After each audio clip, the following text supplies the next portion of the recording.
سب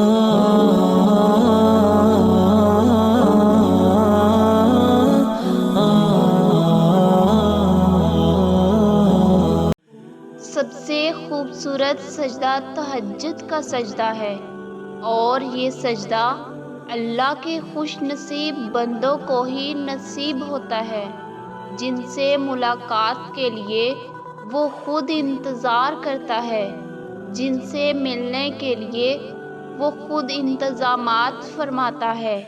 کیا قسمت ہے اس انسان کی جس کی ایک پکار سننے کے لیے وہ سارا عالم خاموش کروا دیتا ہے، جس سے ملاقات کے لیے وہ ساتویں آسمان سے پہلے آسمان پر تشریف لاتا ہے، جس کے روتے دل کو وہ تسلی دینے کے لیے وہ چاروں طرف سے اندھیرا کر دیتا ہے، تاکہ اس کے آنسو اللہ کے علاوہ کوئی تیسرا نہ دیکھ سکے۔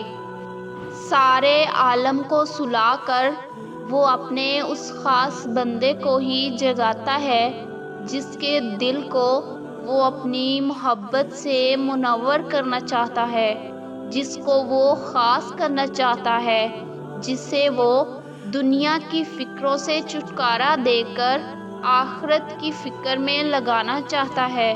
تم سوچ رہے ہوگے کہ اللہ نے آزمائش لمبی کر دی، لیکن دراصل وہ تم سے بار بار ملاقات کرنا چاہتا ہے۔ اسے پسند ہے تمہارا اسے پکارنا، اس کے آگے رونا۔ اسے بہت پسند ہے جب تم لوگوں کی بجائے اس کے آگے روتے ہو، لوگوں کی بجائے اس کو اپنے دل کا حال سناتے ہو، لیکن تم سمجھتے ہو کہ آزمائش لمبی ہو گئی، تم سمجھتے ہو کہ میرے گناہوں کی سزا ہے، اس لیے میری آزمائش ختم ہونے کا نام نہیں لے رہی، اس لیے اللہ مجھے تکلیف میں ڈالے ہوئے ہے۔ اللہ خود قرآن میں فرماتا ہے کہ جسے میں جلد نواز دوں تو اس کا مطلب یہ ہرگز نہیں کہ میں اس سے راضی ہوں، اور جسے میں نوازنے میں دیر کروں تو یہ ہرگز مت سوچنا کہ میں اس سے ناراض ہوں۔ اللہ اپنے ان بندوں کو بہت محبوب رکھتا ہے جو اللہ سے اپنی فریاد کرتے ہیں، جو اپنی بے بسی اور مجبوری کا رونا مخلوق کے سامنے نہیں بلکہ اپنے رب کے سامنے روتے ہیں۔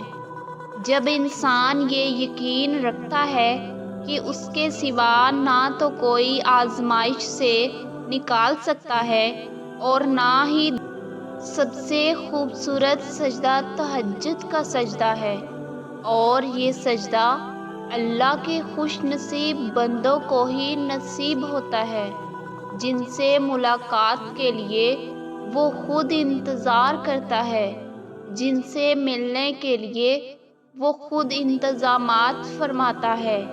کیا قسمت ہے اس انسان کی جس کی ایک پکار سننے کے لیے وہ سارا عالم خاموش کروا دیتا ہے، جس سے ملاقات کے لیے وہ ساتویں آسمان سے پہلے آسمان پر تشریف لاتا ہے، جس کے روتے دل کو وہ تسلی دینے کے لیے وہ چاروں طرف سے اندھیرا کر دیتا ہے، تاکہ اس کے آنسو اللہ کے علاوہ کوئی تیسرا نہ دیکھ سکے۔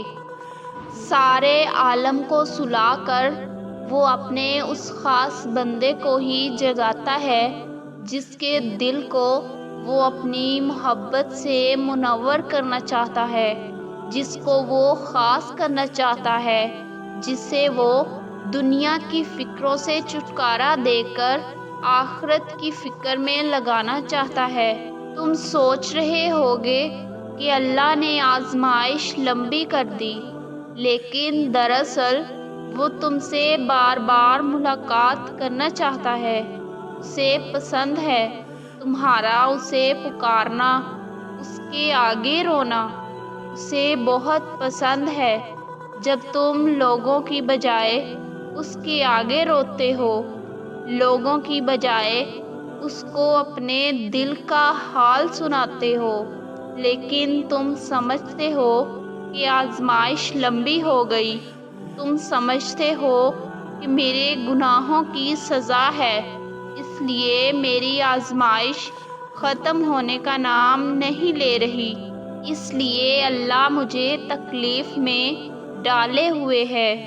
اللہ خود قرآن میں فرماتا ہے کہ جسے میں جلد نواز دوں تو اس کا مطلب یہ ہرگز نہیں کہ میں اس سے راضی ہوں، اور جسے میں نوازنے میں دیر کروں تو یہ ہرگز مت سوچنا کہ میں اس سے ناراض ہوں۔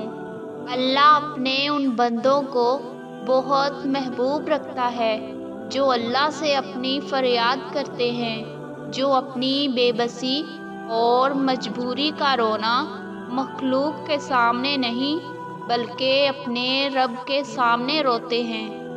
جب انسان یہ یقین رکھتا ہے کہ اس کے سوا نہ تو کوئی آزمائش سے نکال سکتا ہے اور نہ ہی دل میں سکون اتار سکتا ہے، وہی دلوں کو جوڑنے والا ہے، وہ اپنے اس بندے کی دعاؤں کی لاج ضرور رکھتا ہے۔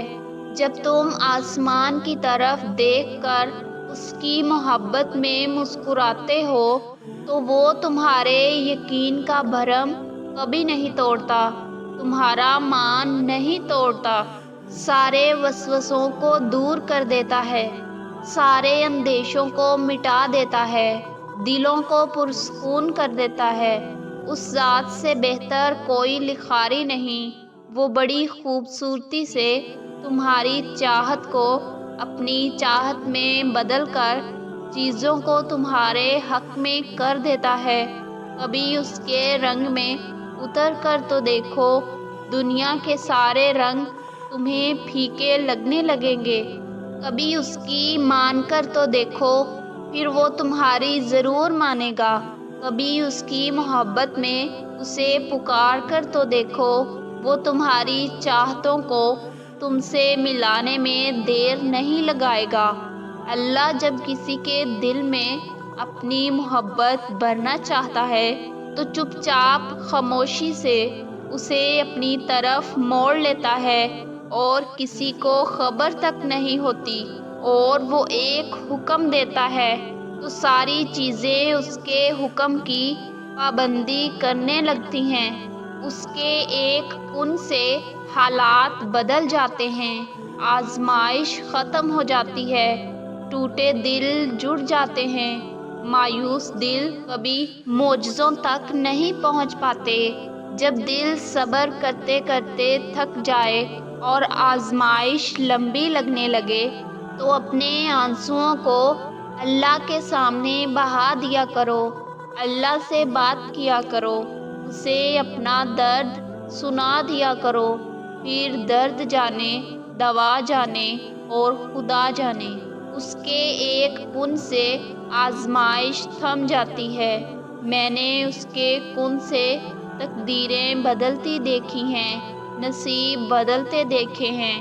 وہ جب تمہاری آزمائش ختم کرنے لگتا ہے تو تمہارا انتظار لمبا کر دیتا ہے، جب وہ آزمائشیں ختم کرنے والا ہوتا ہے تو تم طویل انتظار کے بعد بھی اسے پکارنا نہیں چھوڑتے۔ تمہاری آنکھوں میں آنسو تو ہوتے ہیں لیکن تمہارے لب خاموش ہوتے ہیں۔ اللہ تب آزمائش کو ختم کرتا ہے جب تم صبر کی انتہا کو پہنچ جاتے ہو، جب درد تمہیں توڑ کر رکھ دیتا ہے، تم یہاں رو رہے ہوتے ہو اور اللہ وہاں مسکرا رہا ہوتا ہے، جب تم اسے درد کی حالت میں پکارتے ہو تو وہ تمہیں غور سے سنتا ہے اور وہ ذرا بھی بیزار نہیں ہوتا تمہاری بار بار پکار سے۔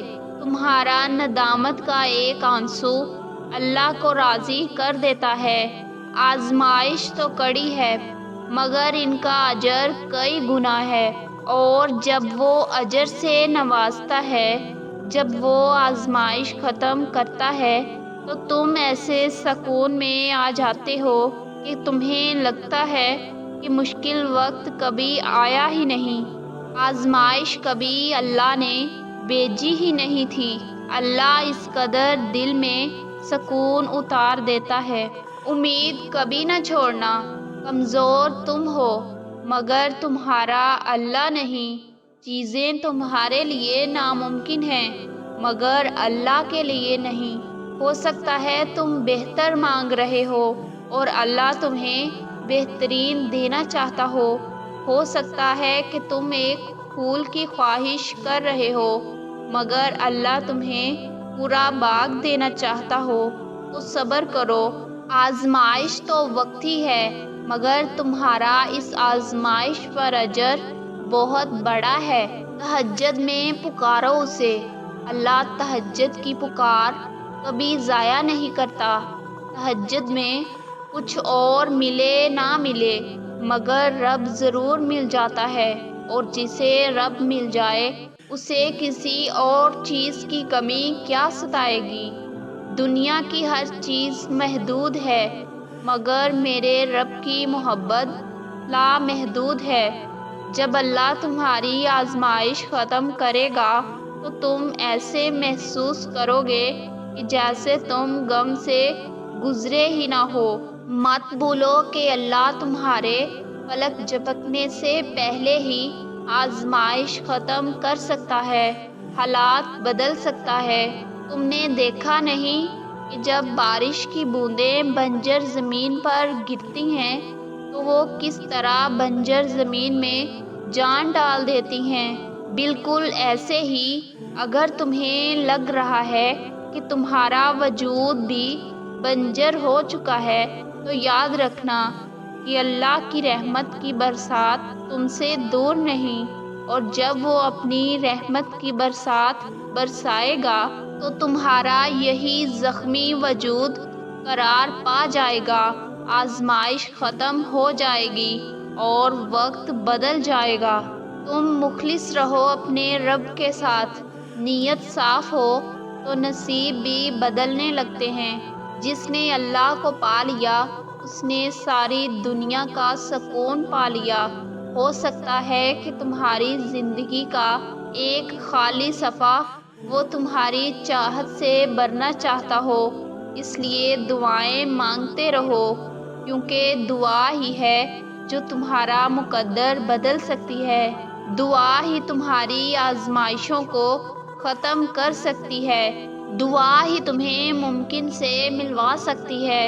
نصیب کا لکھا مل کر ہی رہتا ہے، کب کہاں اور کیسے یہ میرے رب کے علاوہ کوئی نہیں جانتا۔ آزمائش تمہارے صبر کا امتحان ہے، اللہ دیکھتا ہے کہ تم کس طرح صبر کر کے اپنی منزل کو حاصل کرتے ہو۔ آزمائش آنے پر اللہ سے شکوے شکایت مت کرنا بلکہ اللہ سے دعا کرنا کہ اے اللہ مجھے ہمت دے، مجھے طاقت دے کہ میں تیری بھیجی گئی آزمائش پر صبر کروں اور تیری امیدوں پر پورا اتروں۔ اللہ کی طرف سے مدد انہی کے لیے آتی ہے جو اس پر یقین رکھتے ہیں۔ لفظ تہجد بہت چھوٹا ہے مگر اس میں سکون بے تحاشا ہے۔ تمہارے ہر زخم کا مرہم تہجد میں ہے، وہ تمہیں آزمائش میں ڈال کر سزا نہیں دیتا بلکہ تمہیں سکھاتا ہے کہ میرے علاوہ تمہارا کوئی مددگار نہیں۔ بے شک وہ مہربان رب اپنے بندے کی تکلیفوں سے خوب واقف ہے۔ بس یقین رکھو آزمائش کا وقت ختم ہونے والا ہے، تمہارا اللہ پر گہرا یقین ہی تمہیں پرسکون لمحات سے ملائے گا انشاءاللہ۔